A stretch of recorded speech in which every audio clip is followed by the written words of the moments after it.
మన సొసైటీలో ఉన్న జనాలకి ఎన్నిసార్లు చెప్పినా సరే బుద్ధి అనేది రాదు.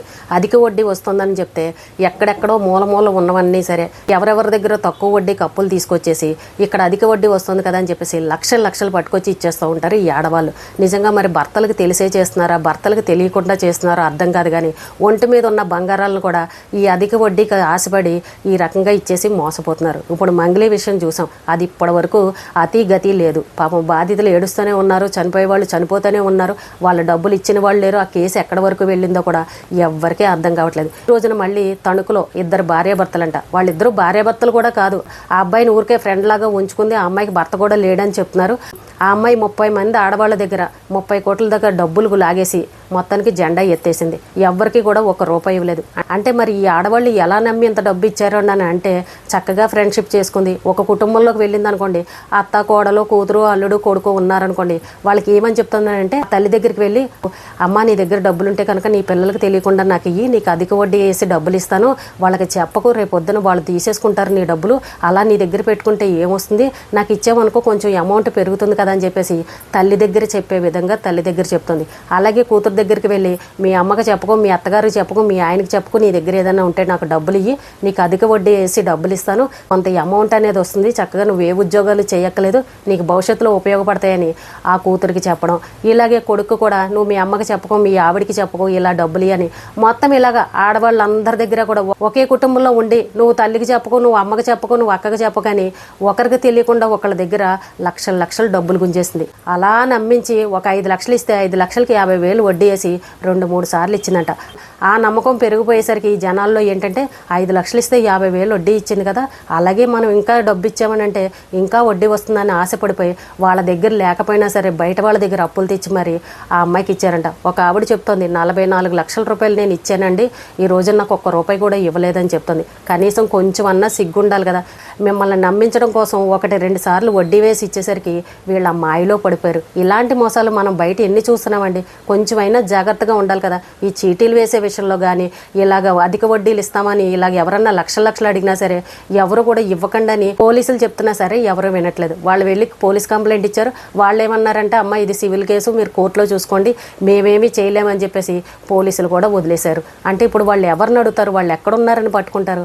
చూడండి ఇలాంటి మోసాలు జరుగుతున్నాయి. ఒక 2 భార్యాభర్తలు ఇంతమంది దగ్గర 30 కోట్ల దాకా కొట్టేశారు అని అంటే అది ఏమన్నా చిన్న విషయమా చెప్పండి. అమ్మ మరి ఒంటి మీద బంగారం నువ్వు ఎలా ఇచ్చావమ్మా అని అడిగితే అంట, నేను బంగారం షాపు ఓపెనింగ్కి వెళ్తున్నాను, అక్కడ మరి అందరూ పెద్ద వాళ్ళు వస్తారు, మరి మనం హుందాగా కనబడాలి, బాగా రిచ్గా కనబడాలని అంటే నా ఒంటి మీద గోల్డ్ ఉండాలి కదా, నా గోల్డ్ అంతా బ్యాంకులో ఉంది, ఒకసారి నీ గోల్డ్ ఇయ్యి, వేసుకుని వచ్చిన తర్వాత మళ్ళీ నీకు ఇచ్చేస్తానని అనగానే ఈ పిచ్చిమాలకు మెళ్ళ ఉన్న మంగళసూత్రాలు, నల్లపూసలు, పెద్ద హారం, నక్లీసు ఇవన్నీ ఇచ్చిందంట. చక్కగా అమ్మాయి వేసుకుని ఆ ఫంక్షన్కి వెళ్ళింది.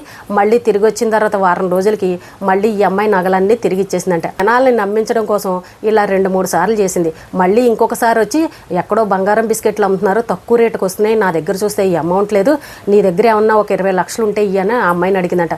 అయ్యో నా దగ్గర డబ్బులు ఎక్కడవి, నా దగ్గర ₹1 కూడా లేదనంటే, మొన్న నువ్వు నాకు గోల్డ్ ఇచ్చావు కదా, ఆ గోల్డ్ ఇయ్యి నేను బ్యాంకులో పెడతాను, నా అమౌంట్ వచ్చిన తర్వాత నీకు విడిపించిస్తానని ఇలా చెప్పగానే మళ్ళీ మొన్న ఇచ్చిన నగలన్నీ తీసి మళ్ళీ ఈ అమ్మాయికి ఇస్తే ఆ అమ్మాయి వెళ్ళి బ్యాంకులో పెట్టేసి లోన్ తెచ్చేసుకుంది. ఆ అమ్మాయి బంగారం విడిపించదు, ఈ అమ్మాయికి డబ్బులు ఇవ్వదు. చూసారండి ఎంత మోసం. ఆ అమ్మాయి ఏమో ఇంట్లో నా భర్తకు తెలియదండి, మా అత్తగారికి తెలియదండి, నేను ఎవరి దగ్గర వడ్డీకి తెచ్చానండి, వాళ్ళందరూ వచ్చి నన్ను పీక్కు తింటున్నారండి, ఇలాగ నమ్మించి 3-4 సార్లు చక్కగా వడ్డీ ఇచ్చేసరికి నేను నిజమనుకుని నమ్మి 44 లక్షలు ఇచ్చానండి అని చెప్పేసి వెర్రి మొహాలు వేసుకొని ఈ ఆడాళ్ళు మైకుల ముందరకు వచ్చి చెప్తున్నారు. మీడియా వాళ్ళు మాత్రం ఏం చేస్తారండి, ఎన్నిసార్లు చెప్తున్నారు. అందరూ అంటున్న మాట ఏంటంటే అసలు 44 లక్షల రూపాయలు ఆ అమ్మాయికి ఎక్కడి నుండి వచ్చాయి, బయట వాళ్ళు మాత్రం ఈ అమ్మాయి దగ్గర ఏముందని చూసి ఇలా అప్పులు ఇచ్చారని ప్రతి ఒక్కరు ప్రశ్నిస్తున్నారు. ఈ రోజున చూసాం కదండి మనం ఈ మంగళి కేసులో, ఆ ఏమీ లేని పేదవాళ్ళ దగ్గర పాపం చిన్న కూలి పనులు చేసుకునే వాళ్ళ దగ్గర లక్షలు కోట్లు ఏ రకంగా ఇచ్చారని మనం ఏ రకంగా అనుకుంటున్నామో అలాగే ఈ ఆడవాళ్ళు కూడా ఎవరెవరి దగ్గర ఎక్కడెక్కడో బంగారాలు అమ్మేసి తెచ్చి 30 కోట్ల దాకా ఆ అమ్మాయికి ఇచ్చారు. ఒకరికి తెలియకుండా ఒకరు తెలియకుండా ఒకరు ఇలా 30 మంది ఇచ్చారట.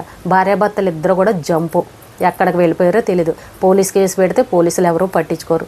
ఎవరి మీద కేసు పెట్టాలి, ఏ కోర్టులో కేసులు పెట్టాలి, పోనీ వీళ్ళు ఇచ్చిన దానికి ఏమన్నా సాక్ష్యాలు ఉన్నాయనంటే ఏమీ లేవు. ఆ వాయిస్ రికార్డులు, ఆ ఫోన్లో మాటలు, ఆ మెసేజ్లు ఇవి ఏం పనికొస్తాయండి సాక్ష్యాలకి? అసలు వాళ్ళు ఎక్కడున్నారని పట్టుకుంటారు? ప్రతి ఒక్కరికి చెప్తున్నారు, ఇలాంటి వాళ్ళని నమ్మకండి, ఇలాంటి మోసాలు జరుగుతాయి. మీరు నమ్మడం కోసం 1-2 సార్లు మీకు అధిక వడ్డీలేసి మీ డబ్బులు మీకు ఇస్తూ ఉంటారు. అయినా సరే మీరు నమ్మద్దు. మిమ్మల్ని నమ్మించి ఒకేసారి ఎటన్నా వెళ్ళిపోయారు అనుకోండి, ఏమీ చేయడానికి ఉండదు అని చెప్పేసి ఎన్నిసార్లు ఎంతమంది అవగాహన కల్పించినా సరే ఈ జనాల్లో మార్పు రాదు. ఇన్ని మోసాలు జరుగుతున్నాయి, ఇన్ని లక్షలు కొట్టుకుని వెళ్ళిపోతున్నారు. ఇంతమంది ఇప్పటికి వెళ్ళిపోయారు. ఎవడన్నా వచ్చి ఒకడన్నా దొరికాడన్నా చెప్పిన వాళ్ళు ఉన్నారా? ఎంతమంది నష్టపోయిన జనాలు ఉన్నారు. అయినా సరే ఎవరిలోనూ మార్పు రాదు. అధిక వడ్డీ వచ్చేస్తుందని అనగానే వీళ్ళు ఎక్కడెక్కడి నుంచో మూలమూలలో ఉన్నవన్నీ మొగుళ్ళకి తెలియకుండా మరీ పట్టుకొచ్చి ఆడాలు డబ్బులు ఇచ్చేస్తారు. అసలు ఎక్కడి నుండి వస్తాయండి ఇంత డబ్బు? అంత అత్యాశ ఏంటి? అవతలవాడు ఎక్కువ వడ్డీ వేసి ఇస్తుందని అనగానే నమ్మేసి ఒంటి మీద ఉన్న గుడ్డలు కూడా ఇప్పేసి ఇచ్చేస్తున్నారు. కొంచెం అన్నా బుద్ధి ఉండాలి కదా. బయట ఇన్ని జరుగుతున్నాయి, పోలీసులు కూడా అవగాహన కల్పిస్తున్నా సరే వీళ్ళల్లో బుద్ధి రాలేదని అంటే వీళ్ళకి ఇలాగే కావాలి. ఎన్నిసార్లు చెప్పినా అత్యాశలకు పోతూ ఉంటారు. బాగా అయిందిలే అని చెప్పేసి చాలామంది మగవాళ్ళు కూడా చెప్తున్నారు. మొగుడుకు తెలియకుండా ఇన్నేసి లక్షలు వీళ్ళు ఎక్కడి నుండి తీసుకొచ్చారు అంటే బయట వాళ్ళ దగ్గర అప్పులు తీసుకొచ్చి పెడుతున్నారని అంటే మొగుడు పెత్తనం ఏమీ ఉండదా? ఇంట్లో మొగుడికి ఏవి చెప్పరా? వీళ్ళ మొహాలు చూసి బయట వాళ్ళు మాత్రం ఎలా అప్పులు ఇచ్చారు? మొగుడికి తెలియకుండా ఈవిడ అప్పు అడుగుతుందని అంటే రేపు పొద్దున్న ఏదన్నా అయ్యిందని అంటే మా అప్పు ఎవరు తీస్తారని ఆ ఇచ్చే వాళ్ళకైనా బుద్ధి ఉండాలి కదా అని చాలామంది కామెంట్లు పెడుతున్నారు. నిజమే కదండి. ఒక ఆడమనిషి వెళ్ళి మొగాడికి తెలియకుండా బయట వాళ్ళ దగ్గర లక్షలు అప్పులు ఇచ్చేయండి, మీకు ఎక్కువ వడ్డీ వేసి ఇస్తానని అంటే అక్కడ కాగితం లేదు, కలం లేదు, ఏమీ లేదు. ఎలా ఇచ్చేస్తారు అసలు? 1-2 సార్లు ఇవ్వగానే నమ్మేస్తారనమాట మనుషుల్ని. 3వసారి జెండా ఎత్తేస్తారు. ఇప్పుడు ఎవరి దగ్గర డబ్బులు తెచ్చి మా భార్య 44 లక్షలు ఇచ్చింది, ఈ అమ్మాయి ఒంటి మీద బంగారం కూడా ఇచ్చింది. ఇప్పుడు అవతల వాళ్ళు అడుగుతారు, మొగుడు పిల్లల మధ్యన గొడవేనా? ఆ మొగుడు అడుగుతాడు కదా, నువ్వు నాకు తెలియకుండా నువ్వు ఎవరి దగ్గర అప్పులు చేసావే, ఎందుకు తీసుకొచ్చావు? ఇప్పుడు వాళ్ళకి లక్షలు నేను ఎక్కడ తెచ్చి ఇవ్వాలి? అందులో నీ బంగారం కూడా పోయింది, అసలు నువ్వు ఎందుకు ఇచ్చావు నాకు తెలియకుండా అని ఆ భార్యాభర్తల మధ్యన గొడవ వస్తుంది కదా. అత్తగారు ఉంటే అత్తగారు కూడా దెబ్బలాడుతుంది కదా. అంటే ఈ ఆడవాళ్ళు పని పాట లేక తిన్నదరక్క ఇంట్లో ఉండి ఎవరు ఏది చెప్తే అది నమ్మేస్తారనమాట. బుద్ధి తెచ్చుకోండి కొంచెమన్నా. ఎవరో మాటలు విని మీరు ఇలాంటి అప్పులు చేసి ఇచ్చారని అంటే రేపు మీ కాపురాలు కూలిపోయే పరిస్థితి, మీ భర్త మిమ్మల్ని అనుమానించే పరిస్థితి. బయట వాళ్ళు అడిగితే మీరు ఎక్కడి నుండి సంపాదించి పట్టుకొచ్చి ఇస్తారు? మళ్ళీ మీరు చేసిన అప్పులు మీ భర్తే కదా తీర్చాలి, ఆయనకేం సంబంధం?